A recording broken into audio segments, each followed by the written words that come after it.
Upgrade your sleep with the award-winning Pod 4 Ultra by 8 Sleep, a smart mattress cover that fits easily over your existing mattress with adjustable temperature settings ranging from 55 to 110 degrees. You and your partner can each enjoy customized comfort on your own side of the bed.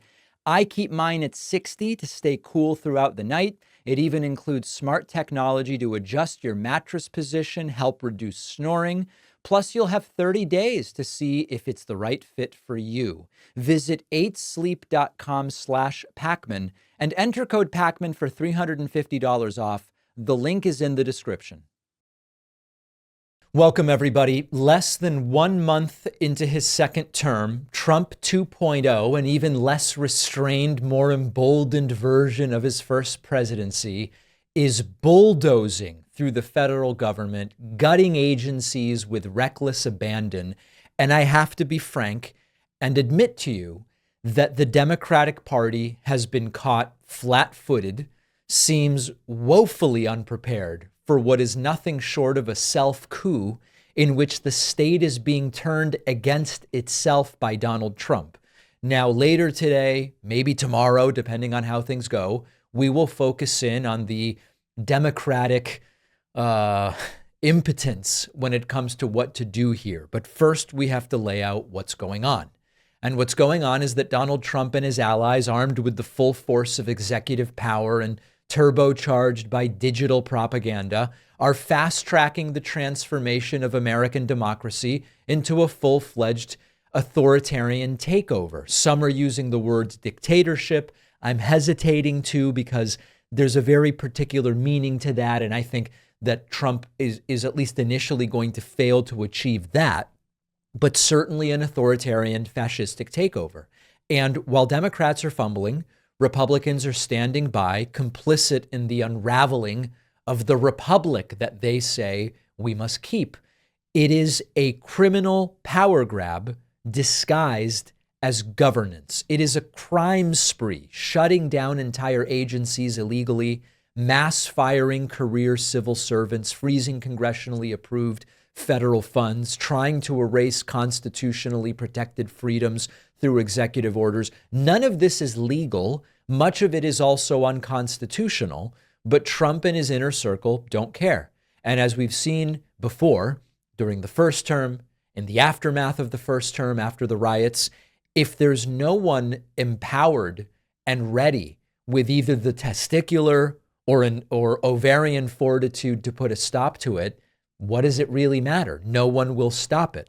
They are openly defying court orders, with Vice President JD Vance saying in a tweet, judges have no right to interfere with the legitimate executive authority, essentially saying the law is subservient to whatever Trump as president wants to do. In other words, Trump world now claims that the judiciary has no power over the executive branch. The constitutional crisis is no longer a hypothetical.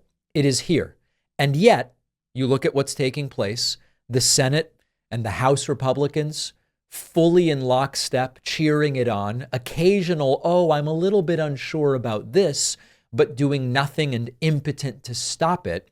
Trump's cabinet, better described as a sort of rogues gallery of extremists and rich people, is stacked with the most unhinged loyalists you can imagine.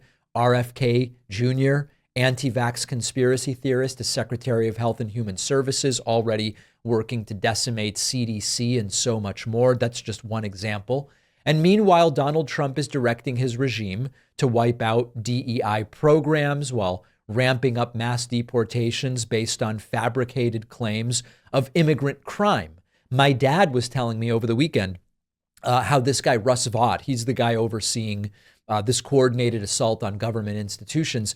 He's been explicit about the strategy. He wants the civil servants and the federal employees to be traumatized into submission. This is an overt tactic of hardcore authoritarianism and wannabe dictators, and it is working because government workers are either being purged outright or just left paralyzed, wondering when the next assault on their rights and, of course, their livelihoods is going to land.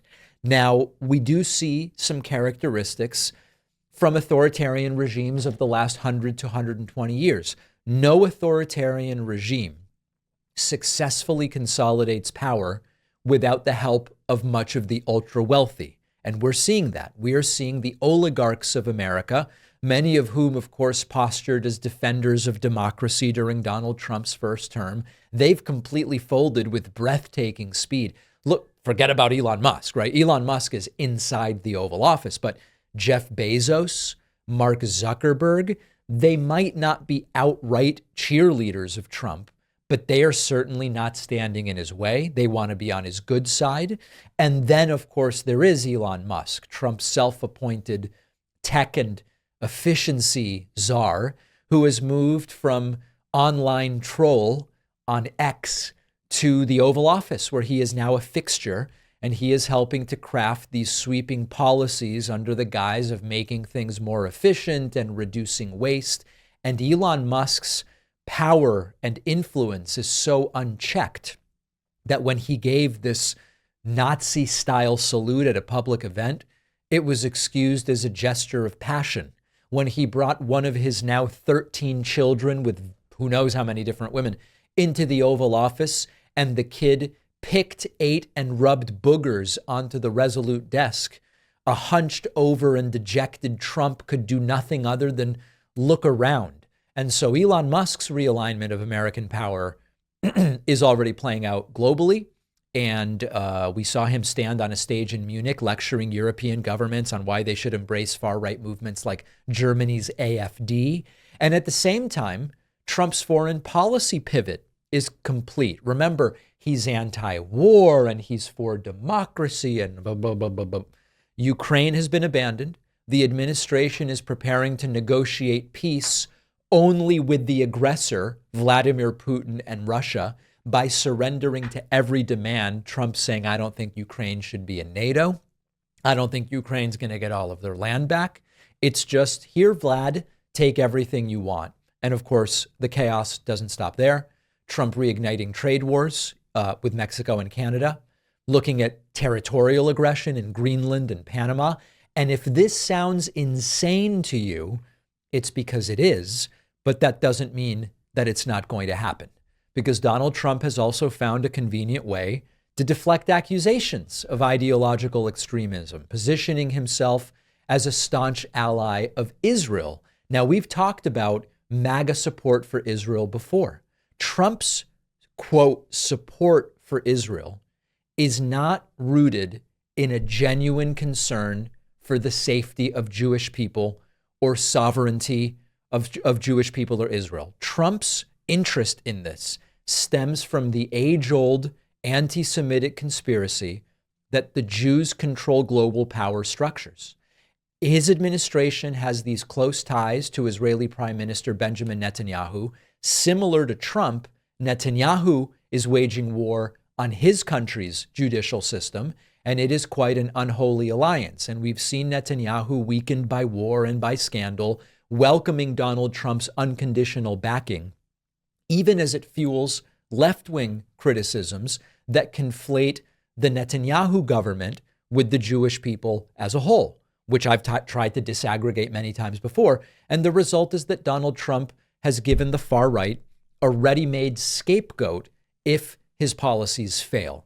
Now, meanwhile, Trump's inner circle is teeming with January 6th insurrectionists and people that he has personally pardoned who stand at the ready to serve as his personal enforcement squads should he need them. And so the message is clear.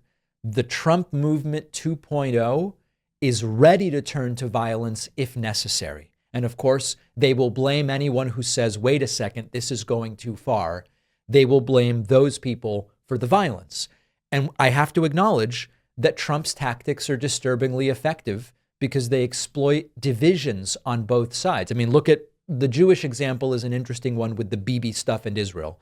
Among Jewish communities, we have seen two extremes emerge. Number one, those who embrace this hardline, ultra-nationalist version of Zionism, supporting policies that echo the very persecution that they historically suffered. And then number two, you've got those who, in an effort to distance themselves from the Israeli government, adopt anti-Israel stances so extreme that they end up as useful idiots for anti-Semitism. Both of these play into Trump's hands, and the former enables his authoritarianism under the guise of Jewish self-preservation. The latter unwittingly aids Trump's efforts to divide and conquer, and it gives him the ammunition to claim he is the only true defender of the Jewish people. That dynamic is why his administration can propose these ethnic cleansing style policies for Gaza of get everybody out and send them somewhere else, and Netanyahu will still sign on. And it's why Trump can openly undermine democracy while still being embraced by right-wing Israeli politicians. And it's why, if and when the administration implodes, Jewish communities will find themselves, as usual, caught in a crossfire of blame. So this is way bigger than Trump. This is about a Republican Party that has fully embraced fascism, even if they do so by saying, we're not going to get in Trump's way. Well, de facto, you are embracing it. And it's about billionaire after billionaire in Trump's cabinet, in Trump's house at Mar-a-Lago, in Trump's orbit, billionaire after billionaire that has chosen profit over democracy. And it's also, and this is a critical part, about whether Democrats will finally recognize the scale of the threat and fight back with the urgency that it demands. Because make no mistake, this is not a warning anymore. The attack on democracy is not over the horizon in some distant place. It's here. Democrats are not managing it well. We will talk about that. Where are the mass rallies that we would hope to see against authoritarianism? We will talk about that as well. So I'm not starting on the most optimistic note, I acknowledge, but I think that this is as realistic a note as I could possibly present to you. Update real quick.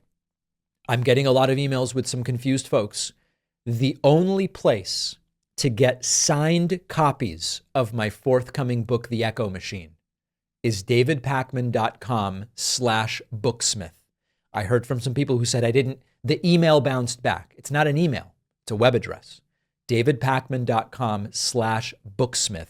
More than 300 of you. I am going to have, carpal tunnel? I don't know. Over 300 of you already ordering signed copies of the book. I'll keep signing them as long as people keep ordering them. davidpakman.com/booksmith. We'll take a very quick break and be right back. Experience better sleep with the Pod 4 Ultra by 8 Sleep, one of today's sponsors. The Pod 4 Ultra is a smart mattress cover that fits easily over your existing mattress to regulate temperature throughout the night. You can choose a setting anywhere from 55 to 110 degrees. I like 60. I don't like getting hot when I sleep, and it makes a huge difference. If you share your bed, each side can be independently controlled. You have one temperature, your partner has another. The pod will also monitor your sleep and check out the patterns of sleep to automatically adjust the temperature to optimize rest. Snoring is no problem. The pod can gently elevate your head to reduce snoring when detected, leading to a better night's sleep for you and your partner. You can try the Pod 4 Ultra, 30 nights with no risk. If it's not a good fit, send it back. My guess is you'll try it and want to keep it. Go to 8sleep.com/Pacman. Use the code Pacman for $350 off your Pod 4 Ultra. The link is in the description. The David Pacman Show is primarily an audience-supported program. I know that sometimes people hear that and they go, yeah. That, as a practical matter, could not possibly be more important than it is right now.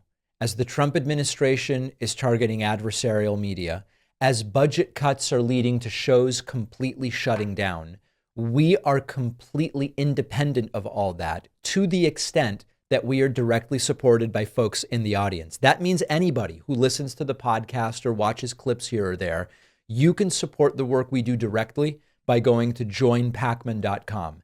There is not some vague way in which that connects to what we do. Staff salaries, equipment, connectivity, legal and accounting work, everything that it takes to keep the show running is funded directly by folks who say, hey, I'll sign up for $7 a month, or I'll sign up for $70 for the year, or I'll use the coupon code not again to say I will save 50%, but I'm still in for $350 a month. That's who's funding this program. And given the increasingly authoritarian slide of this administration so quickly, I can't think of, on the one hand, a better way to be funded, and also a way that is most subject to the whims of what this administration may or may not choose to pursue and who they may or may not choose to antagonize. So I appreciate everybody who's been signing up, and I invite you to consider it. Joinpacman.com. Fox News has been promoting a forthcoming interview that appears to be truly an exercise in humiliation and, to a degree, political cuckoldry. I know, it's strange to hear, it's strange to say, but Sean Hannity, propagandist from Fox News, is promoting this interview with Elon Musk and Donald Trump, which will air tomorrow evening. If you're trying to argue that you are truly in charge, doing the interview alongside Elon Musk, the guy that appears to actually be in charge, does not project strength. It doesn't project credibility. Here's a little preview from this interview. And what you will see is that it is all being framed up as all of these people are trying to ruin this alliance between the two of you. Let's not let it happen. Take a listen to this. You have to be keenly aware that the media and the punditry class, not that, I think you've proven they have no power anymore because they threw everything they had at you and they didn't win. And that was, the New York Times, Washington Post, 3 networks, every late night comedy show, 2 cable channels. They threw everything, lawfare, weaponization. Sure. And now I see. By the way, Trump's orange color is really something else. They want you two to start, they want a divorce. They want you two to start hating each other. And they try, President Elon Musk, for example. You do know that they're doing that to you. Oh, I see it all the time. They tried it, then they stopped. That wasn't. They have many different things of hatred. Actually, Elon called me. He said, they're trying to drive us apart. I said, absolutely. They said, we have breaking news. Donald Trump has ceded control of the presidency to Elon Musk. President Musk will be attending a cabinet meeting tonight at 8 o'clock. And I say, the cabinet meeting thing is presented as a joke. But he gave an Oval Office press conference where Trump looked like the beta, slunched over at his desk. So he jokes about the cabinet meeting, but we're basically 90% of the way there. It's just so obvious. They're so bad at it. I used to think they were good at it. They're actually bad at it, because if they were good at it, I'd never be president. Because I think nobody in history has ever gotten more bad publicity than me. I could do the greatest things. I get 98% bad publicity. I could do, outside of you and a few of your very good friends, it's like the craziest thing. But you know what I have learned, Elon? The people are smart. They get it. Yeah, they do, actually. They get it. Yeah. People do seem to be getting it. People seem to be understanding that this is a dramatically diminished Donald Trump, who is indeed ceding power and ceding notoriety as the decision maker to Elon Musk. Trump is enamored with people wealthier than he is and people more ruthless than he is. And that's why if you say to Trump right now, who really are your heroes in 2025, based on his actions, it's Elon Musk and Vladimir Putin. And that is absolutely terrifying. And of course, the optics, you see these two guys sitting next to each other. We said before, the optics of a co-led Department of Government efficiency is that it's not very efficient, given that you've got 2 rather than 1 people leading it. And of course, we were right, and there was no room for Vivek Ramaswamy there, and he quietly exited, pretending it was all kumbaya and hunky-dory when we know that it wasn't.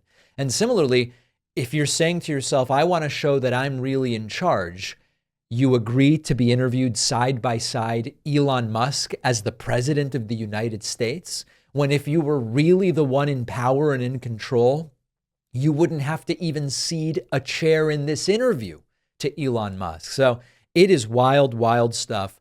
it still seems more likely than not that this whole thing implodes at some point when the egos start to conflict.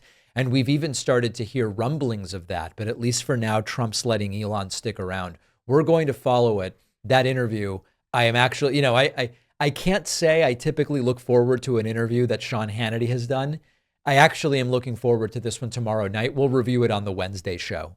JD Vance's speech at the Munich Security Conference was so deferential to Vladimir Putin that it's leading some to ask, was it written by Kremlin propagandists? We're going to look at a couple of different clips. And as we go into this, the most critical aspect of this to understand is that you can forget about everything Russia related from 2016 to 2020, right? Put aside the Mueller probe, put aside, just forget about all of it.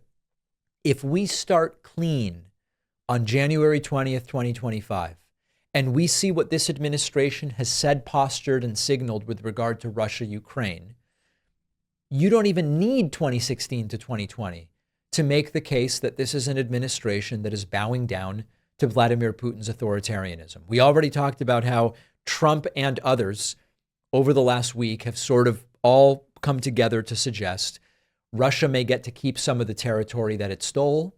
Russia has already lost a lot in this war. Well, they're the aggressors. Russia is going to get what it wants in terms of Ukraine not being a NATO member. It's all what Putin wants. And here's JD Vance at the Munich Security Conference talking about how if your democracy is so weak that Russia spending a little money on social media influencing makes a difference, then maybe the problem is not with Russia, but with your democracy, which is another classic way to just implicitly defend Vladimir Putin. We're at the point, of course, that the situation has gotten so bad that this December, Romania straight up canceled the results of a presidential election based on the flimsy suspicions of an intelligence agency and enormous pressure from its continental neighbors. Now, as I understand it, the argument was that Russian disinformation had infected the Romanian elections. But I'd ask my European friends to have some perspective. You can believe it's wrong for Russia to buy social media advertisements to influence your elections. We certainly do. You can condemn it on the world stage even. But if your democracy can be destroyed with a few $100,000 of digital advertising from a foreign country, then it wasn't very strong to begin with. And as you can see, 3 people in the crowd really found that to be prescient and insightful. Oh boy. Oh boy. They are just fully bowing down to Putin. Here is more from Vance pulling a classic Trump line, which is, don't come to me about our adversary, Russia. The real threat here is from within, which once again is the sitting vice president of the United States. He's standing in this video, but you know what I'm saying. The vice president of the United States saying, I'm more worried about liberals in New York City than I am about our geopolitical authoritarian adversaries. That is terrifying. Listen to this guy. The threat that I worry the most about vis-a-vis Europe is not Russia, it's not China, it's not any other external actor. And what I worry about is the threat from within, the retreat of Europe from some of its most fundamental values, values shared with the United States of America. Now, I was struck that a former European commissioner went on television recently and sounded delighted that the Romanian government had just annulled an entire election. He warned that if things don't go to plan, the very same thing could happen in Germany too. Now, these cavalier statements are shocking to American ears. For years, we've been told that everything we fund and support is in the name of our shared democratic values. Everything from our Ukraine policy to digital censorship is billed as a defense of democracy. But when we see European courts canceling elections and senior officials threatening to cancel others, we ought to ask whether we're holding ourselves to an appropriately high standard. And I say ourselves because I fundamentally believe that we are on the same team. We must do more than talk about democratic values. We must live them. And of course, he says, on the one hand, we must talk about and live democratic values. But on the other hand, we are saying that Putin and his invading force are going to keep some of the land. They will get what they want in keeping Ukraine out of NATO. They get everything they want from an authoritarian perspective, but we must support democracy, and the democracy must be able to withstand anything Russia does, no matter how authoritarian or even against international law. This is the sort of rhetoric that you typically hear from Moscow. And I know that it's sort of like, wait a second, we're doing this all over again. JD Vance and MAGA think that when he gives a speech like that, or he calls out our allies, that he's being really tough. He's actually just being really stupid. You know what? Good negotiators. We've interviewed Chris Voss on the show. We've talked a lot about negotiation on the world stage. Good negotiators will tell you that you have to put your ego aside and that what matters is getting to the best result. How can you get the counterparts to your negotiation to the ideal result for you? MAGA seems to think that when Trump and Vance attack our democratic allies, go after liberal democracies and insult people and threaten and all of this different stuff, they're being tough and they're being alpha, and that's actually how you succeed because they will see that the United States isn't afraid of. You don't get the best result when people just think you're an uninformed asshole and that you're unhinged. Now, it is, of course, true that in some circumstances, in some negotiations, if people are afraid of you because they think you're crazy or you might do something nuts, sometimes that can work to your advantage.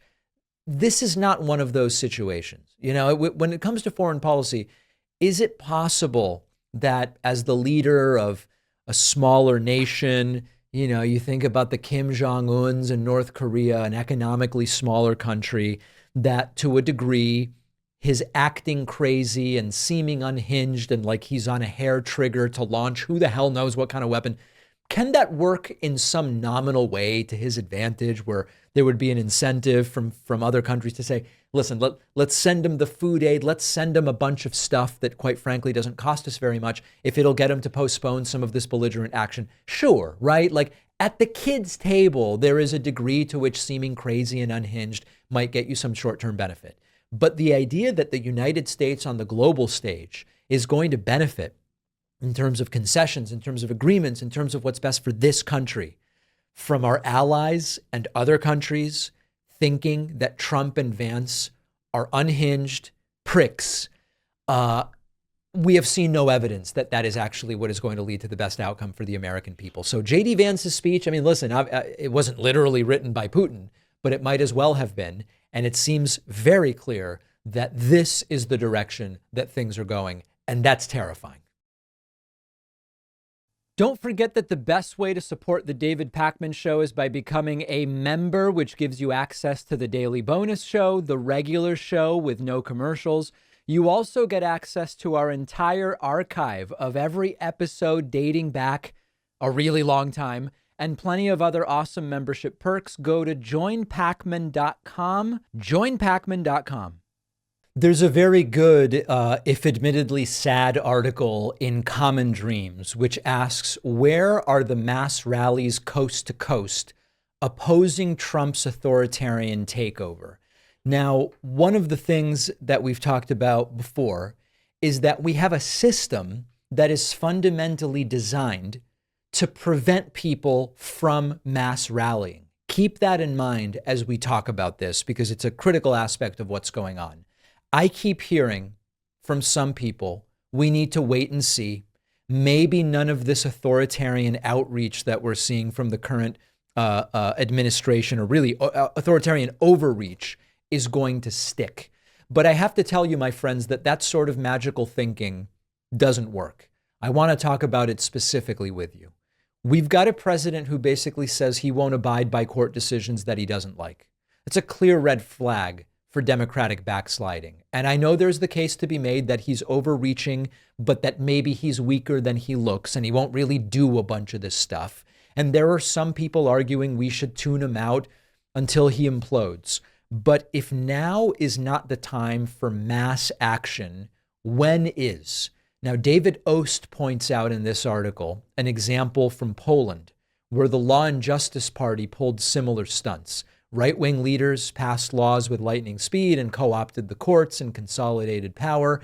And the only thing that started to turn the tide, you can probably guess where I'm going, are massive demonstrations, peaceful demonstrations with people in the streets.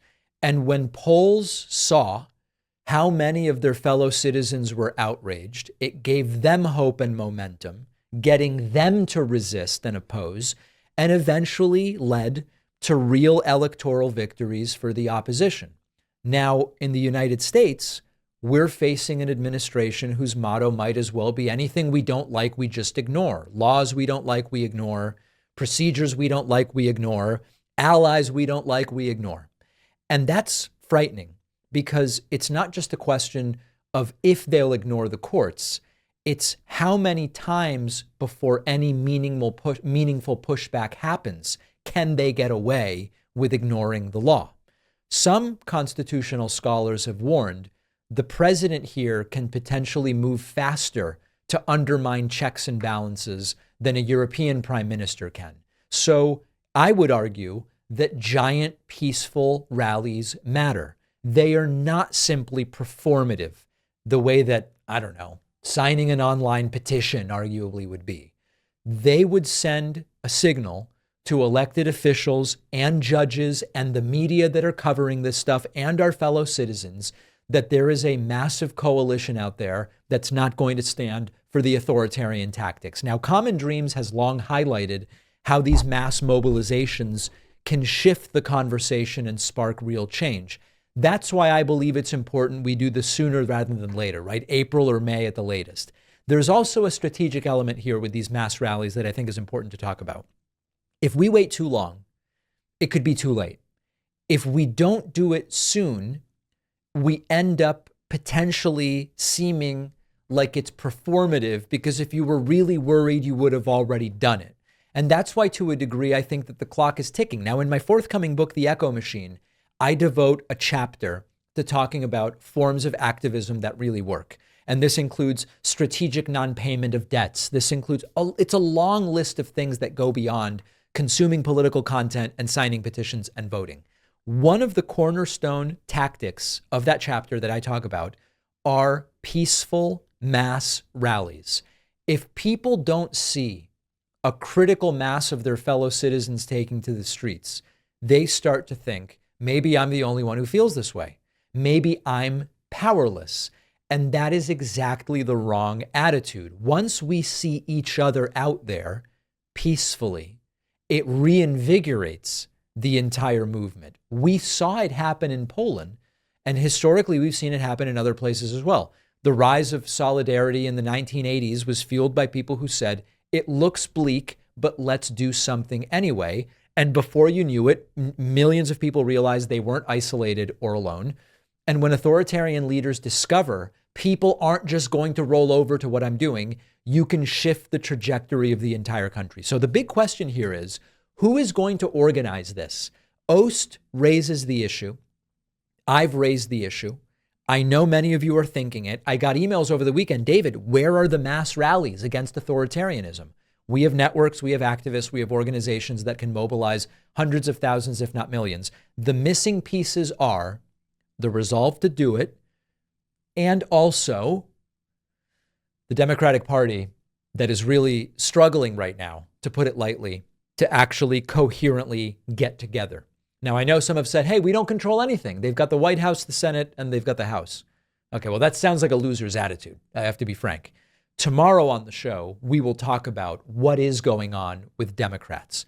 We really can't afford to sit on the sidelines. We can't succumb to learned helplessness. And if you've got frustrations, if you've got energy, if you're tired of reading the depressing headlines about democracy on the ropes, it's time to stand up. So I believe that we are getting to the point where peaceful mass rallies in cities across the country are the obvious next step. And if part of what's motivating you is, where are those lower prices I was promised? I want to talk about that next a little bit. This is not a repeat of last week or of the week before. Egg prices have hit a new all-time record. If you go back and look at the entire history of the United States, you will never find higher egg prices than we have today. Now, I'm going to tell you, I don't like doing this story every week and telling you we hit another new record. I don't like it. I wish it were different. But once again, we have an all-time high, $7.74 US for a dozen eggs. That is the futures market. The numbers are $6.13 a dozen when Donald Trump became president, now $7.74. That's an increase of 26% in less than a month. Now, I know there's a little bit of confusion. People say, David, that's way more than an actual dozen costs. We've been using the futures markets because those are updated much more regularly. It is also the case that you can look at just average price, dozen grade A large eggs. And as you can see, that has also skyrocketed to an all-time high. But we've been using the futures markets because those are updated more regularly. Now, Donald Trump, of course, promised to lower egg prices on day one. He has finally been asked about egg prices. And you know what he says now? It's Biden's fault, and it's because of bird flu. Listen to this. Prices have reached an all-time high. What's your Which is what? Egg prices have reached an all-time high. It was a long, before I ever got here, it was at an all-time. This didn't, remember, I've been here for 3 weeks. And when you saw the inflation numbers, I've been here for 3 weeks. I have had nothing to do with inflation. This was caused by Biden. I had 4 years of virtually no inflation. So I'm just taking over. But I'll tell you what, this country has made more progress in the last 3 weeks than it's made in the last 4 years. All right. Suddenly, Trump acknowledges bird flu. Now, the honest thing when Trump was running for president, this wouldn't have won him the votes, right? The honest thing when Trump was running for president would have been to say, we have a problem, and that problem is bird flu. And the situation with eggs is going to be tough. So what I'm going to do is put together a comprehensive plan to deal with bird flu. But he didn't do that because Trump doesn't like dealing with pandemics. Trump doesn't like dealing with health stuff. We learned this during his first term with regard to COVID. That would have been the honest thing. Of course, now Trump takes over. His promises, prices will go down on day one. Prices went up on day one and on day two and on day three, now through to day 27, I think is today. And so now Trump goes, listen, this is mostly Biden's fault and also bird flu. Well, what are you going to do about bird flu? Because he's doing nothing about it. And of course, what's the principle that isn't really a principle? The principle for these Republicans is the president is responsible for everything that happens while they are president. That was the rule when Biden was president. Doesn't matter what takes place anywhere in the world. Someone's starving in Africa, Biden's the president, it's his fault. But now all of a sudden, it's you can't hold the president accountable for stuff. I mean, listen, bird flu and Biden, it's the rule for thee, but not for me. Also, during this really weird moment, Trump went to the Daytona 500 and his limousine circled the track and it was wacky. I guess the Daytona 500 had a rain delay, so Trump left. And of course, Trump doesn't care about the Daytona 500. It was just a stunt. So Trump's like, yeah, I guess maybe we'll like watch it on TV or something. I don't know. Daytona was fantastic. The crowd was amazing. The people love that sport and they're wonderful people that run it. And they had a little rain delay, but we'll go home and watch it, I guess. Some of you will, and others will try and create peace throughout the world. Do you have any questions? Yeah. Another taxpayer-funded attendance at a sporting event that accomplishes nothing whatsoever. But importantly, egg prices sky high, and now it's because of bird flu. Well, sir, what about doing something about bird flu? Maybe that's the next step. If you value what we do at The David Pakman Show, remember to support us on Patreon. Go to patreon.com/David Pakman Show, where you can get access to behind the scenes videos, the daily bonus show, the commercial-free daily show. You can support the show for as little as $2 a month. Check it out at patreon.com/David Pakman Show. Let's talk about Defense Secretary Pete Hegseth's absolutely brutal debut tour of Europe, his very first overseas trip as a member of Donald Trump's cabinet, and why it is really becoming a case study in how not to handle international diplomacy. Now, I know a lot of you aren't going to be surprised about this because many of you have been worried, maybe appointing a TV personality from Fox News to run the Pentagon is not a good idea. Maybe it would backfire. And if that was what you were thinking, you're completely correct. So first is the big headline. Picking your cabinet by watching Fox News is a bad idea. It's a disaster waiting to happen. And Hegseth had barely taken the oath of office before jetting off to Europe, and it really showed. Right out of the gate, he told NATO and Ukraine that returning to Ukraine's pre-2014 borders was unrealistic, which was effectively signaling to Vladimir Putin that the U.S. might be fine with Russia keeping what it has already taken. This, by the way, is also what has been suggested by Donald Trump to a degree. It's also what's been suggested by JD Vance to a degree. It seems to be the position of the Trump administration that Putin is going to get to keep some of what he has stolen. Now, within hours of Hegseth making that statement, both European leaders and Ukraine's President Vladimir Zelensky went into sort of a high alert mode, demanding to know how is Hegseth giving away so much bargaining power? What authority is he doing that with? And Trump, of course, initially backed Hegseth's stance. Then he watched Hegseth spend the next couple of days actually flailing around and backpedaling and saying, I'm not really in charge of any of this stuff, but I'm just kind of being realistic. Ultimately, it's up to the president. That was the first mess, and it started within hours of this guy landing in Europe. Republican Senator Roger Wicker was furious and said this is a rookie mistake and said he's parroting the talking points of Tucker Carlson. He's parroting the talking points of someone who sees this as Ukraine having some culpability in what took place, and not really getting a ringing endorsement from his own party even. And it's reminding us that on these foreign policy issues, there is a gap between the rhetoric of people like Hegseth and the reality of international diplomacy, which we knew because Hegseth has no business in international diplomacy. Okay, here's another pathetic moment from Pete Hegseth's European adventure. And he just sounds so dumb. As President Trump has said, but it's not enough. Nor is 3%, nor is 4%, more like 5%. Real investment, real urgency.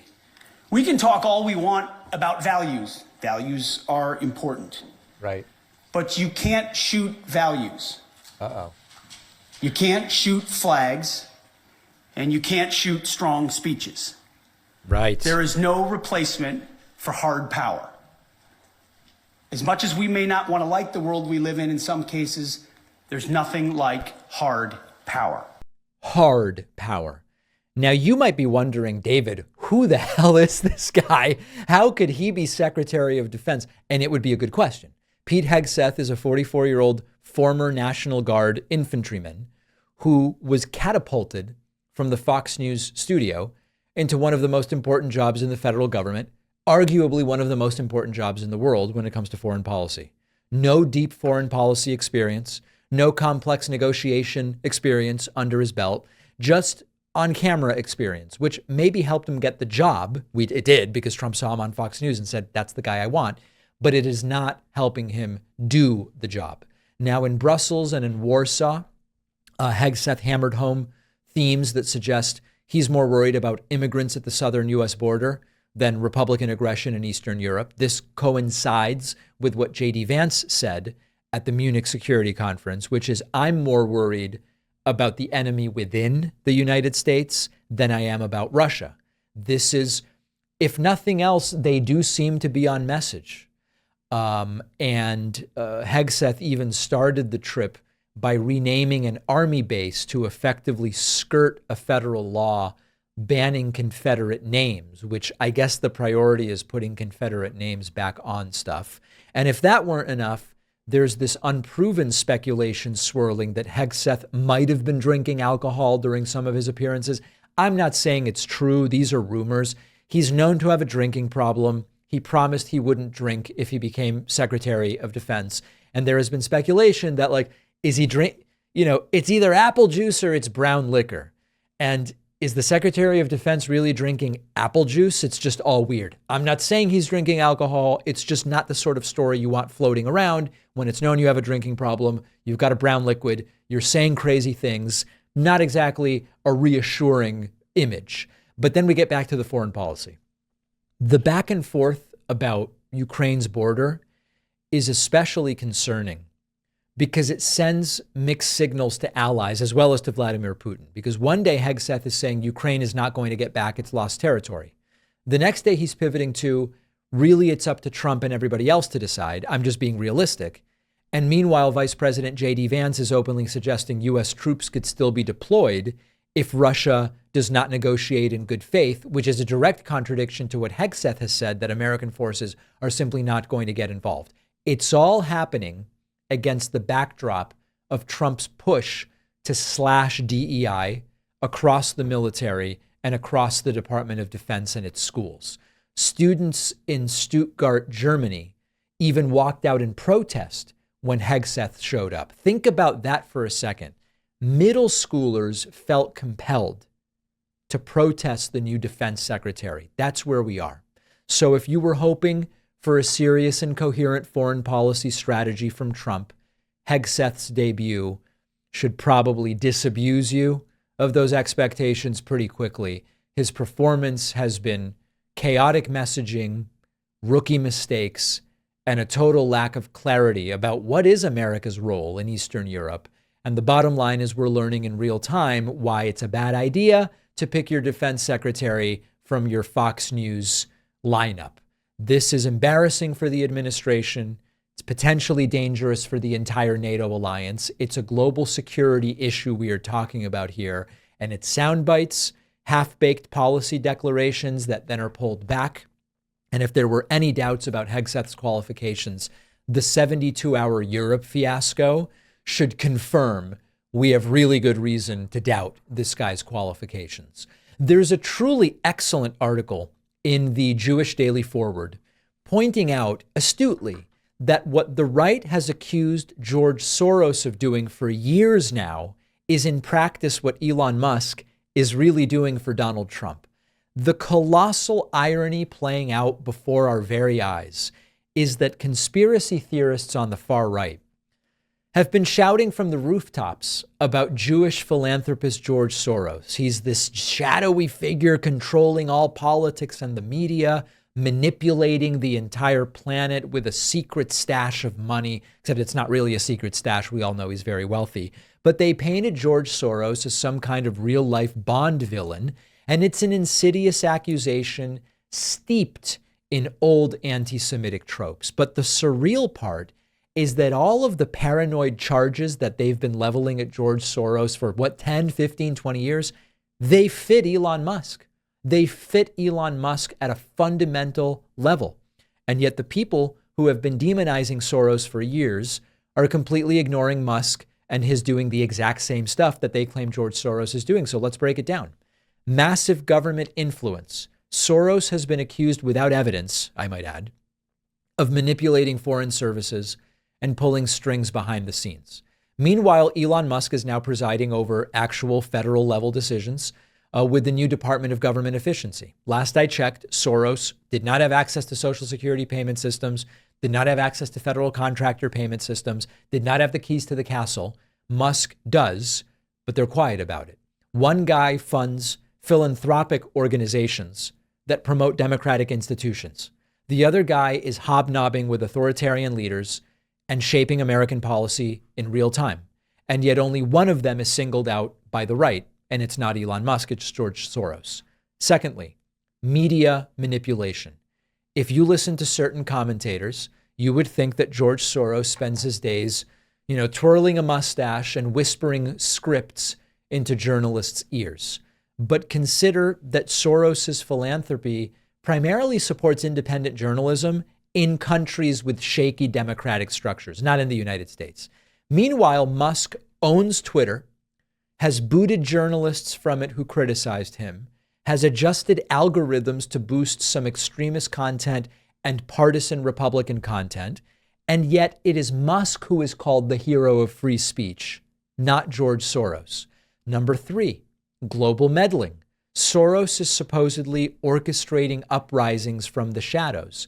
But if we look at actual meddling, Musk is the one having cozy chats with the authoritarian regimes. He's openly praising or receiving praise from the likes of Viktor Orban or Vladimir Putin. He's influencing active war zones with Starlink satellite decisions. Where will it be available? Where won't it? And to whom? It's all out in the open. But does the far right care? No. It's only a problem if you suspect someone of doing it from the liberal side or in the way that Soros is accused of doing it. The double standard is breathtaking. The right's been ranting that if you've got a billionaire shaping global policy, that's bad and it's a threat. But it seems to only be the case when it's a progressive Jewish billionaire. When it's Elon Musk, all of a sudden we're not worried. So in reality, Musk's control of these essential technologies, his direct line to autocratic leaders, his ability to shape American policy is infinitely more invasive than the philanthropic ventures of George Soros. But Musk is hailed as this visionary tech god that we know him not to be, and Soros remains public enemy number 1. Now, we have recent extremes. Musk openly backing right-wing parties overseas, saying, oh, we should really be supporting the AfD in Germany. He's telling Germany, move on from the Nazi guilt. This is the same thing the neo-Nazis have been saying for decades. So the hypocrisy is off the charts. And if Soros even whispered a single supportive word about a left-leaning party abroad, they would say, oh, it's a globalist puppet master. But Musk can wave this far-right banner wherever he wants, and there's no pushback. So the bottom line here is, as you might suspect, the real scandal is not some billionaire influencing politics and media. That's old news at this point. It's that the far right has never been against concentrating power. They oppose it if the billionaire in question supports left-wing causes, supports pro-democracy causes. And Elon Musk checks all of the right-wing boxes, so they're fine. They're not worried. It's yet another principle that doesn't really matter when it's inconvenient. That's the irony. The heavy-handed anti-Semitic smears flung at George Soros perfectly describe Elon Musk's activities right now. But the folks who were supposedly so worried about billionaires controlling stuff, they're missing. They don't care when it's Elon Musk. It's just blatant hypocrisy. It's fueled by bigotry against Soros because he's Jewish. And now we have Elon Musk shaping American policy in a way that, quite frankly, makes George Soros's influence look modest in comparison. And Trump claims for now that he is thrilled. All right, on the bonus show today, we're going to talk about New York City Mayor Eric Adams' embrace of Trump and how this is uniting Democrats against him. Rumors are now flying Eric Adams may switch to the Republican Party. Secondly, we will dig a little more into the renaming of Fort Liberty to Fort Bragg, honoring a World War II soldier. And we will talk about Elon Musk's latest cost-cutting target, the penny. We've talked about this so many times. And everything old is new again. And now all of a sudden, Elon Musk thinks, wait, the penny costs more than a penny to make. Let's get rid of it. And then everything's solved and everything's awesome. All of those stories and more will be on today's bonus show. I also want to remind you once again, we are now just 5 weeks from the release of my first ever nonfiction book, The Echo Machine. We have surpassed 6,000 pre-orders. I have been notified. All requests for signed copies must go to davidpakman.com/booksmith. Brookline Booksmith, which is near my publisher up in Boston, is going to be handling all signed copies. I'm going to go up there in a couple weeks, sign hundreds of books. You can get signed copies at davidpakman.com/booksmith. Of course, you can get the Kindle version, the audiobook, all of it at davidpakman.com/book. And also, I am excited to tell you that later this week, although it might not make it onto the show until next week, we will have Senator Adam Schiff on the program. We will have members of Congress Ro Khanna and Tom Suozzi next week. A lot of really good stuff coming up. We will see you on the bonus show. Sign up at joinpakman.com to get instant access.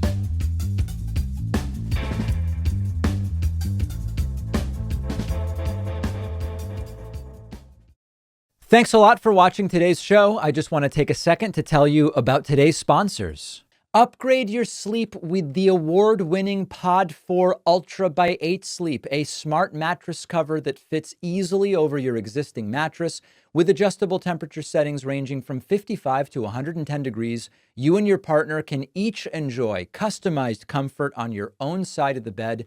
I keep mine at 60 to stay cool throughout the night. It even includes smart technology to adjust your mattress position, help reduce snoring.